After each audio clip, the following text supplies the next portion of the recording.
Il est député Les Républicains de l'Oise. Il préside la commission des finances de l'Assemblée nationale. Bonjour Éric Woerth.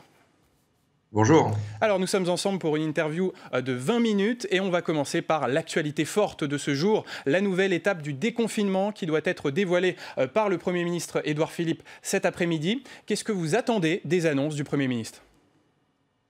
J'attends un peu plus de déconfinement, un peu plus de liberté, un peu plus de liberté au travail, l'ouverture des restaurants, le passage de nombre de départements, j'espère, dans ces fameuses zones vertes, c'est-à-dire où les choses sont plus permises.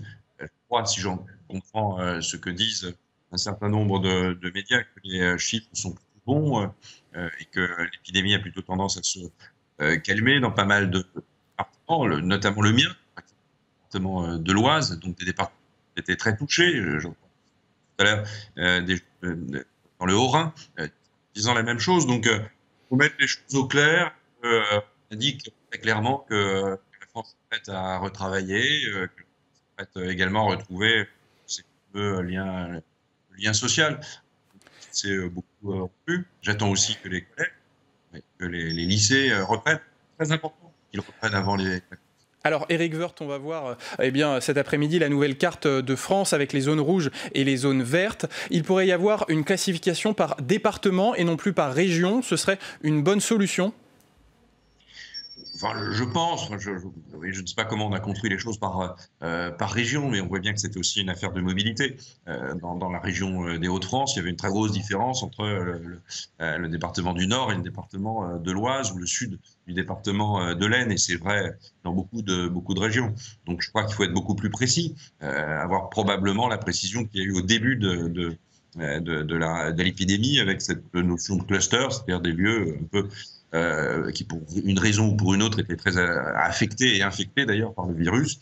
Je crois qu'il faut en revenir sans doute à cela. Et puis il y a la question des transports. C'est très important évidemment que les transports puissent être libérés un peu plus, qu'il y ait encore plus de trains et plus de métro dans des conditions acceptables, parce que s'il y a plus de gens qui vont au travail, il faut évidemment plus de transports pour respecter les distances et puis faire sauter cette barrière de 100 km qui n'a plus de sens. Mais alors justement, à propos des transports, est-ce que vous pensez que même avec un trafic à 100%, eh bien, les travailleurs pourront revenir normalement au travail ? C'est très compliqué d'équilibrer, de trouver le bon équilibre entre une protection évidente sur le plan sanitaire et puis le fait de revenir à une vie à peu près normale avec des gestes de protection individuelle que tout le monde connaît maintenant par cœur. Mais il faut le faire. Vous savez, on dit tout le temps le risque zéro n'existe pas. Au moins 10 fois par jour, on entend ça. Mais c'est vrai aussi dans ce cas-là. Il y a un moment donné, l'épidémie est toujours là, le virus il est toujours présent. Mais il faut vivre avec, s'en protéger du plus possible, protéger les personnes vulnérables. Il faut prendre la vie, et c'est au fond la vie qui gagne. Alors, est-ce que finalement l'enjeu principal de cette nouvelle étape du déconfinement, c'est la relance du secteur du tourisme, vraiment frappé par cette crise du coronavirus ? Non, mais la relance partout. La relance partout. On ne peut pas être à la traîne d'une relance qu'on commence à voir un peu partout. On va en parler tout à l'heure, ouais. Donc, la relance partout. Alors, évidemment, le secteur du tourisme, des cafés, des restaurants, des hôtels a été particulièrement affecté, c'est moins que je puisse dire, dans le département de l'Oise, dès le début, bien avant qu'on parle vraiment du virus de façon très, très sérieuse. Donc, il faut évidemment que ça puisse redémarrer dans des conditions économiques acceptables. Je crois qu'avec la profession des hôtels, des cafés, des restaurants, parvenus à des distances acceptables pour beaucoup d'établissements, parce que si c'est pour les faire ouvrir en leur faisant perdre encore plus d'argent une fois ouverts, c'est pas possible. On va vers des dizaines de milliers de faillites. Et justement, pour relancer le tourisme, à propos de la limitation des déplacements et de ce fameux rayon de 100 km, selon vous, est-ce qu'il faut supprimer ce rayon ou le desserrer et élargir la possibilité de se déplacer ? Encore une fois, je ne suis pas au gouvernement, je n'ai pas toutes les informations, et c'est vrai pour la plupart des gens, donc je ne voudrais pas dire d'horribles bêtises. Mais 100 km, c'est évidemment quelque chose qui est fixé de façon assez artificielle. Vous pouvez vous déplacer pas mal, et puis on évite les brassages de population. Il faut sans doute distance. D'ailleurs, on peut dire que les Français vont pouvoir partir en vacances. Bon, si le gouvernement nous autorise à partir en vacances, mais ne pas partir en vacances avec une distance de 100 km. voilà, on vous habitez de vacances, quoi, mais c'est pas tout à fait la même chose. Il faut évidemment ouvrir ça. Encore une fois, si l'épidémie le permet, si le risque est si important, on aboutirait à 70 chances sur 100, ou malchance sur 100, d'avoir un rebond très fort. Donc, encore une fois, avec beaucoup de précautions. Mais le principe de précaution en la matière, à un moment donné, devient un principe d'immobilisme et un principe de catastrophe. Alors, vous le disiez, les signaux sanitaires sont plutôt positifs actuellement. Est-ce que, selon vous, le déconfinement a été plutôt bien géré par le Premier ministre ? Je pense que le déconfinement est plutôt bien géré. Oui, oui. Il a été annoncé longtemps avant. Les mesures de déconfinement économique ont été prises, les transports aussi. Je peux comprendre, et je comprends qu'on tâtonne dans ce type de, comme d'autres pays l'ont fait. Mais on ne peut pas tâtonner trop longtemps dans la reprise économique. C'est pour ça qu'il faut que un plan de soutien et de survie de l'économie ou d'une économie artificiellement arrêtée doit succéder à un moment donné à un vrai plan de relance cohérent, qui ne soit pas uniquement égrené au fur et à mesure des secteurs, mais dans lequel on puisse voir une cohérence d'ensemble, une vision d'ensemble de ce que pourrait être l'économie française dans les années qui viennent. On va parler dans un instant de ce plan de relance économique, mais avant cela, un mot sur votre département, l'Oise, qui était un des premiers grands foyers de l'épidémie de coronavirus en France. Comment va la situation sanitaire actuellement ? Elle est évidemment infiniment meilleure qu'il y a quelques semaines. Le département de l'Oise devrait, je le pense, enfin en tout cas je l'espère, pouvoir basculer dans ces départements verts. Il a été très très touché et très très tôt. Les mesures de confinement ont été bien respectées. Le département s'est quasiment mis à l'arrêt, mais il s'est mis à l'arrêt bien avant. Des séminaires dans les hôtels, il y a beaucoup dans la bordure sud, une bordure très touristique. Les séminaires se sont arrêtés. Les hôtels ont quasiment perdu tous leurs clients dès le début du mois de mars et dès la fin février. Alors, dans cette nouvelle étape du confinement, la nouveauté, ce sera la mise en service de l'application Stop Covid de traçage numérique des citoyens pour casser les chaînes de contamination. Le Parlement, l'Assemblée nationale et le Sénat ont voté hier pour la mise en service de cette application, mais les députés, les Républicains, dans leur majorité, étaient contre ce dispositif. Pour quelles raisons ? Si c'est utile pour la lutte contre l'épidémie, il faut le faire, mais il fallait le faire avant dans ce cas-là. Moi, j'ai, comme mes collègues et comme beaucoup d'autres personnes qui ont voté pour, donc là-dessus, il n'y a pas de vérité. Moi, j'ai beaucoup de craintes sur les libertés publiques. On voit bien que c'est un débat qui n'a pas eu lieu complètement. Il a eu lieu, mais pas totalement. Il y a eu vraiment l'économie, il y a eu la santé. Il y a quand même aussi les libertés publiques. Et ces applications et bien d'autres sujets amènent à se poser beaucoup de questions sur le risque et les libertés. Et je vois bien que, au fond, est-ce qu'on a vraiment besoin, sur la base du volontariat, tant mieux, c'est évidemment absolument nécessaire. Enfin, ça veut dire aussi que l'efficacité sera sans doute très moindre et pas vraiment au rendez-vous. Les pays qui l'ont mis en œuvre l'ont mis en œuvre bien avant et d'une manière bien plus brutale. C'est d'ailleurs pas ce que je demande entre nous. Mais je crois que toutes ces applications dont on ne domine pas bien les choses, dont l'homme de la rue, que je suis dans ce domaine-là aussi, ne domine pas bien. Moi, je ne sais pas combien de temps ce sera archivé. On nous dit que ce ne sera pas archivé du tout, mais au fond, on n'en sait rien. Donc tous ces sujets que je relaye et qui sont des craintes, au fond, sur la société du numérique, ces craintes-là, elles sont fondamentales pour nos libertés publiques. Donc à partir du moment où ce n'était pas un outil absolument fondamental pour éviter la reprise de l'épidémie, je pense qu'il valait mieux ne pas le faire et se concentrer sur autre chose. Alors, les députés, les Républicains ont voté contre Stop Covid, mais au Sénat, la majorité, les Républicains du Sénat, a voté pour cette application. Le président du groupe Les Républicains au Sénat, Bruno Retailleau, a même dit, je cite, que c'était un devoir de voter pour ce dispositif. Pourquoi cette divergence entre les parlementaires LR ? Est-ce que les députés ont fait un peu de politique politicienne ? C'est regrettable, Je n'étais pas dans les conversations entre Bruno Retailleau et Damien Abad, mais enfin, de temps en temps, il peut y avoir des opinions différentes. Elles ne sont pas fondamentales.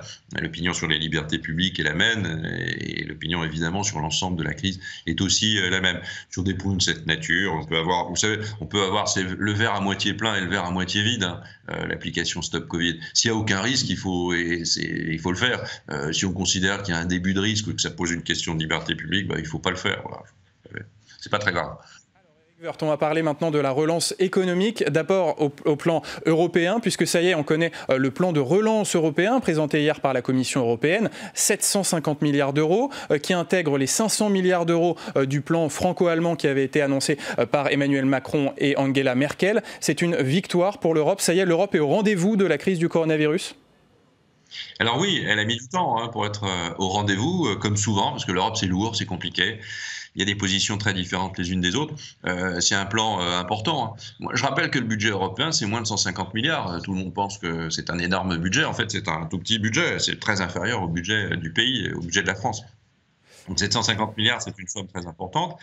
Et ce qui est bien, c'est que dans ces 750 milliards, il y a 500 milliards qui ne sont pas des prêts aux États classiques, mais qui sont des subventions issues du budget européen et financées par un emprunt mutualisé, donc par un emprunt européen. C'est bien la première fois, et c'était l'annonce du président Macron et de la chancelière Merkel il n'y a pas longtemps. Donc ça, c'est un pas en avant qui est assez fondamental. On verra quelle est la distribution de ces sommes, et où vont ces subventions, dans quel secteur, dans quel domaine et à quel pays. On verra tout cela, et c'est loin d'être encore précis, mais je pense que c'est une bonne chose.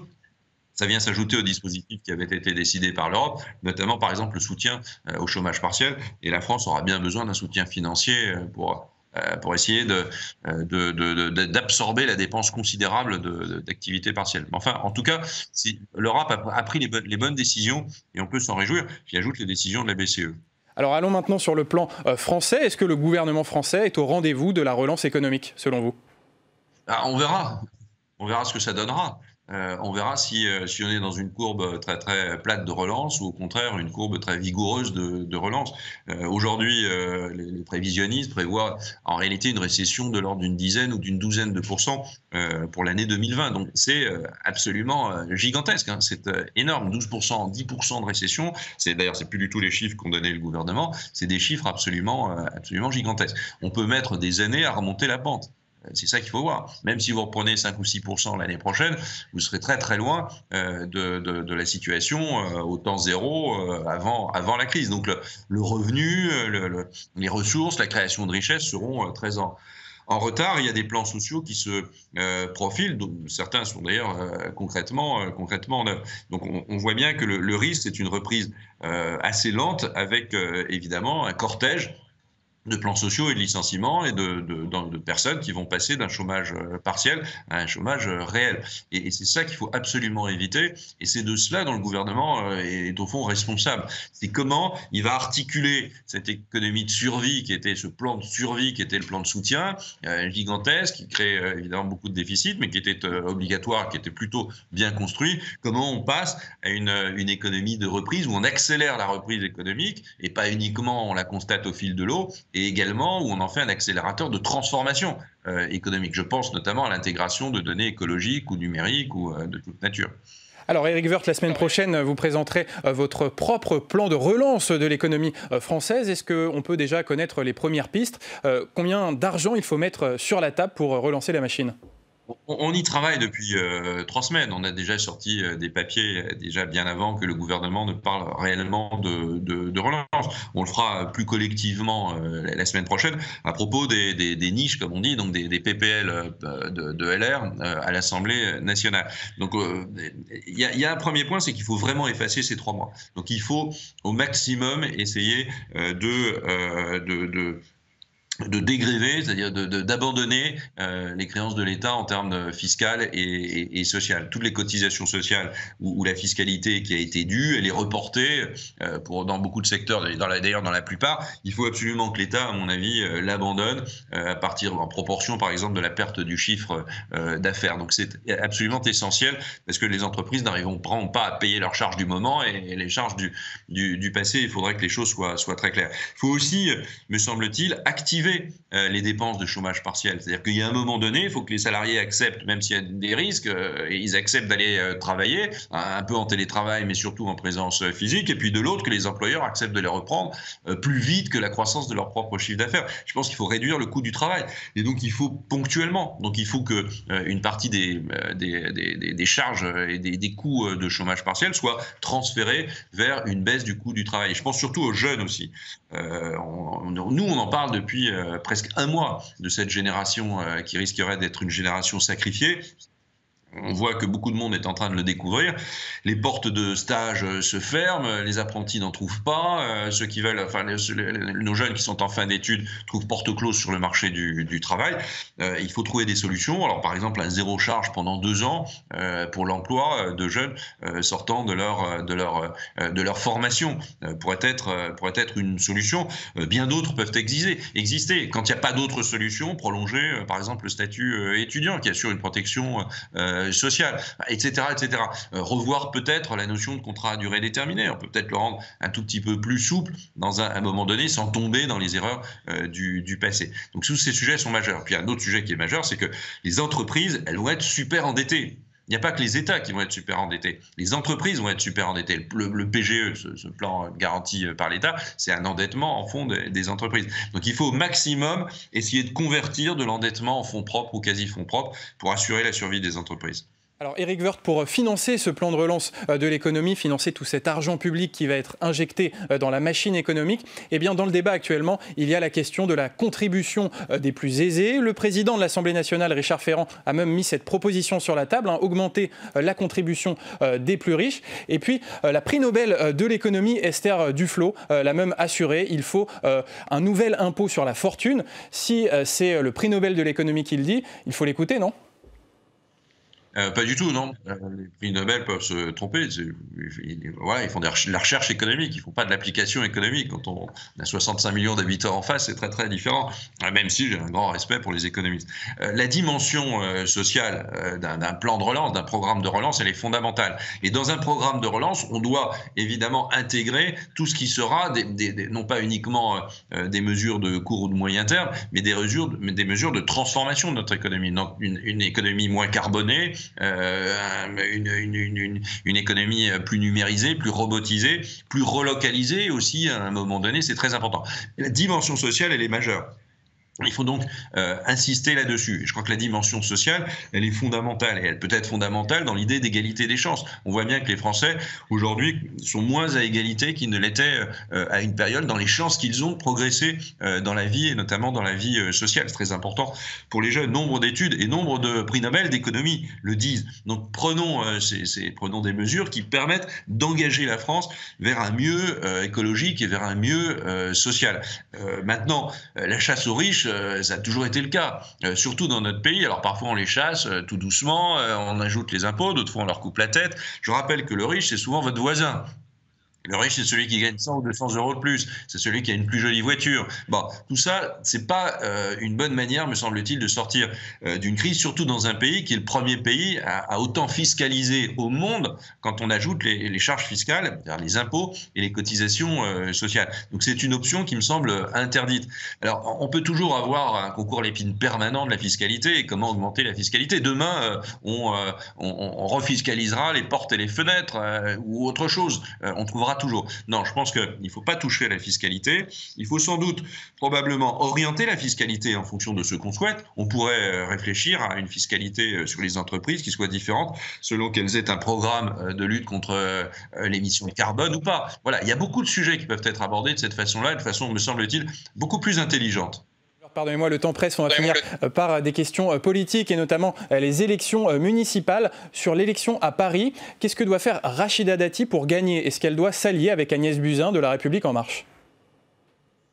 Rachida est bien plus compétente que moi pour le dire. Tout ce que je sais, c'est qu'elle doit gagner. Voilà, et elle peut gagner. Je sais bien qu'on place la maire sortante comme favorite, mais Rachida est pas très loin et je pense qu'elle peut gagner. Ça dépend des électeurs qui se mobiliseront.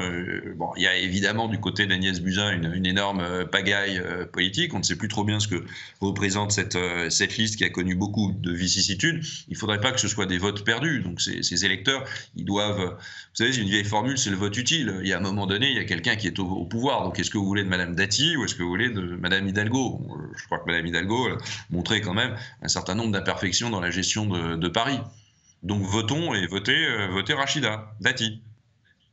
Sur ces élections municipales, la droite et la gauche ont plutôt fait de bons scores au premier tour. Ces élections, elles font renaître le clivage droite-gauche ancien du monde politique?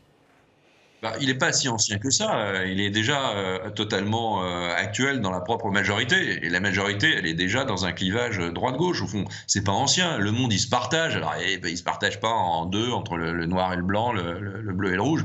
Non, mais c'est probablement plus sophistiqué que cela. Mais il y a quand même une vision de droite, une vision conservatrice, une vision républicaine, une vision démocrate. Enfin, quel que soit le nom de la droite et de la gauche, il y a des visions un peu différentes. Nous, on a une vision très forte de l'homme, de la dignité de l'homme, du respect de l'homme, etc. On a aussi une vision économique qui permet d'exprimer cette dignité.